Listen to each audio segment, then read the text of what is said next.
What's going on, guys? It's Brian, and we're back for another 25 Days of Disney.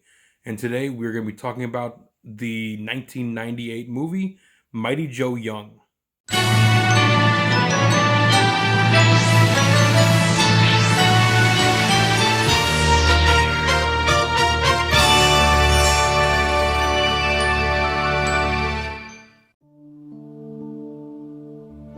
In the classic tradition of Disney entertainment comes this year's holiday movie event. They were orphaned from childhood. Promise me to protect him. I promise. Best friends for life. He's playing with you. Hide and seek. You found me! Good thing Joe didn't want to play doctor. You think he's okay back there? He's doing fine. Now, after 20 years, Look at him. He won't eat. If he stays in here, he'll die.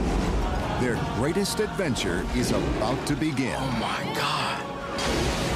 All right, Jose. That was so cool. Joe needs me.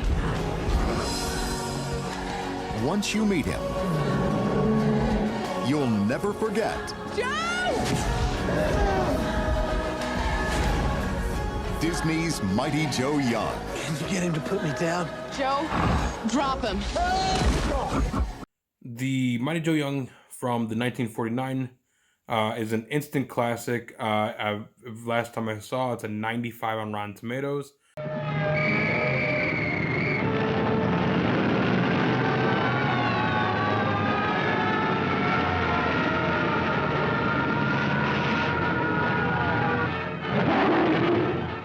Here's the kind of movie you're waiting to see as John Ford and Miriam C. Cooper present Mighty Joe Young, whose sensational exploits will startle you, thrill you, electrify you with hair-raising excitement and suspense. See Mighty Joe Young as he savagely resists capture in his native Africa. See the most fantastic relationship between beast and beauty, a mere girl mastering a primitive giant. See Mighty Joe Young, enraged by Hollywood pranksters, destroy Filmland's swankiest nightclub on the fabulous Sunset Strip. And in 1998, Disney decided to remake the movie for a modern era. It stars Bill Paxton and Charlize Theron as the main characters, along with, if I have to really say it, this is actually some pretty good creature effects for 1998 and some really good CGI for 1998. So I'm going to go into a little bit of the plot and then what I thought about the movie. The plot is there is this woman, Dr. Renee Young, and she has a child, Jill Young. And what happens is there are poachers trying to come and get these gorillas, and there is an especially extraordinary young ape, a baby ape, that they keep calling Joe. Now, I'm going to go into spoilers. So the mother, Renee Young, and the mother of Joe, which is the baby before he becomes Mighty Joe Young, is killed by this poacher, and Joe takes off his trigger finger and his thumb. He bites it off. And then it cuts to 12 years later. Charlize Theron now takes over as Jill. The ape has grown to almost the size of a bus. There's still poachers going after him, but then Dr. Greg, I think it's Greg Haas, I could be wrong, but it's Bill Paxton's character comes and he's trying to figure out a way to preserve for Joe. And they take him to California. They're trying to make money off of him while also trying to get these donations for the zoo that he's at. He goes crazy because of these poachers figure him out again, and they use these almost jingle bell sort of rattlers that scare Joe into doing these crazy, scary things.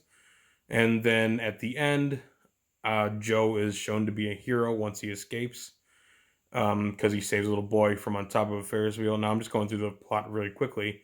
The original Mighty Joe Young is supposed to be the spiritual successor to King Kong. And for all of you that know me, I'm a huge fan of King Kong. Me and Mike did what we believe is better with Godzilla or Kong. I personally am a King Kong fan. Mighty Joe Young back in 1949 was a spiritual successor to King Kong. And what's really cool is that some of the cool things in this movie is that they go back to the original Mighty Joe Young, and they also bring back a little bit of the original King Kong with the way that they do the stop motion and the way they do the CGI. It's really cool because they do the effect where it's most of the time Mighty Joe Young is a guy in an ape suit, which for my money, he's actually pretty good as an actor with this ape suit. They linger on his face a little too long, so it kind of brings you out of it. Today we're in for some wild times as we go behind the scenes of the new Disney movie, Mighty Joe Young. First up, we'll meet the giant star himself, Mighty Joe, and find out how they made his stunt double. For the more dangerous scenes, a stunt double for Joe was created by Academy Award-winning makeup artist Rick Baker. The process of making a character like Mighty Joe Young involves a lot of steps. Rick Baker created several versions of Joe, from a suit used to cover an actor to a large 15-foot animatronic Joe. We knew that a lot of Joe was going to be a man in a suit, and that man was John Alexander. I said, I won't do this film unless we can get John Alexander, because he's a remarkable individual. He's amazingly fit, he's an absolute brilliant ape performer, and he has an incredible endurance. He can wear the suit longer than a human could possibly wear it. I think he's actually an alien. This is a cast here of John Alexander's head.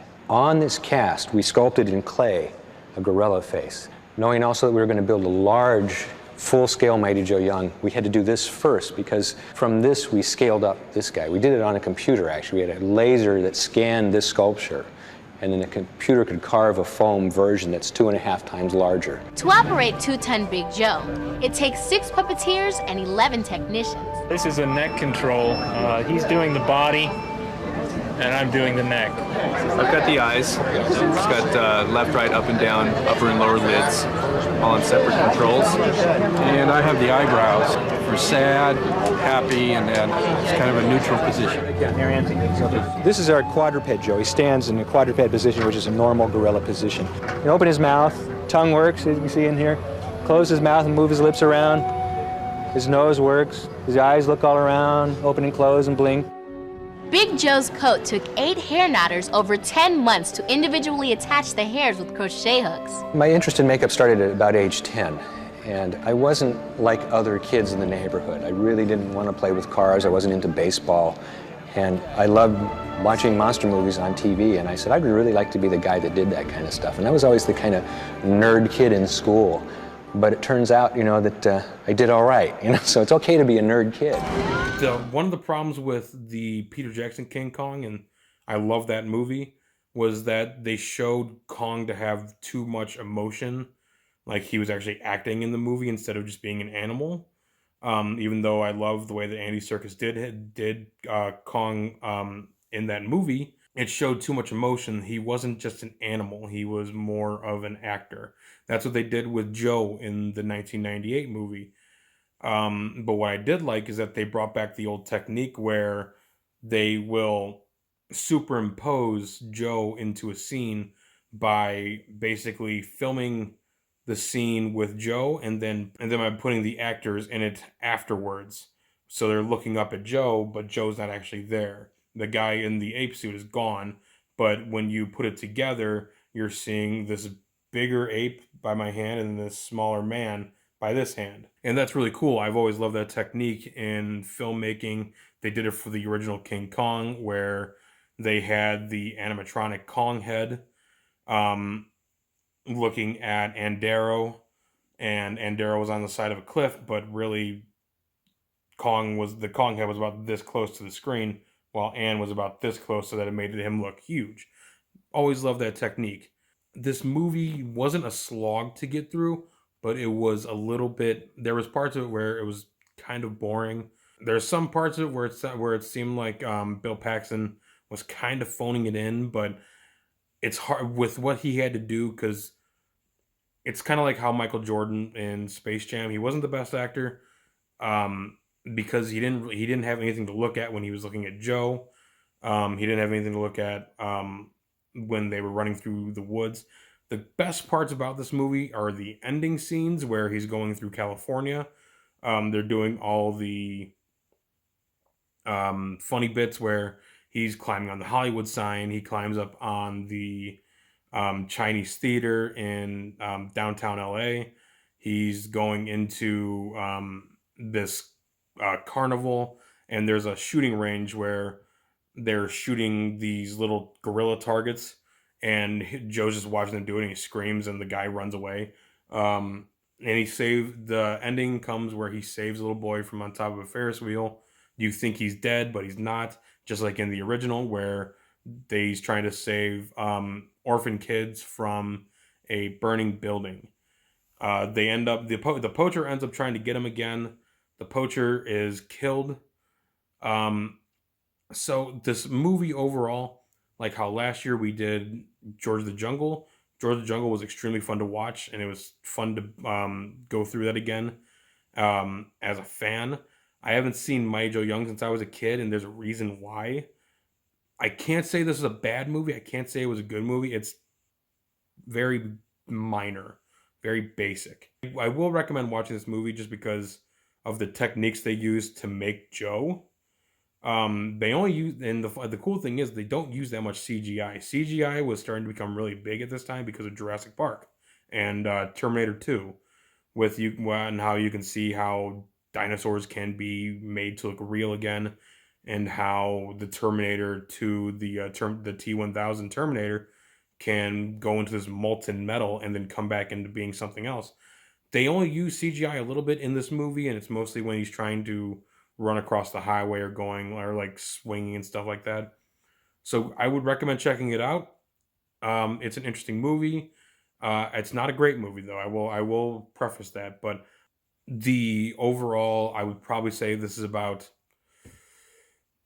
at 2.5 stars out of 5, like 5 out of 10 stars. It's right there. It's right in the middle. You'll have a good time with some of the stuff. You'll be bored with some of the stuff. So that's all I have to say.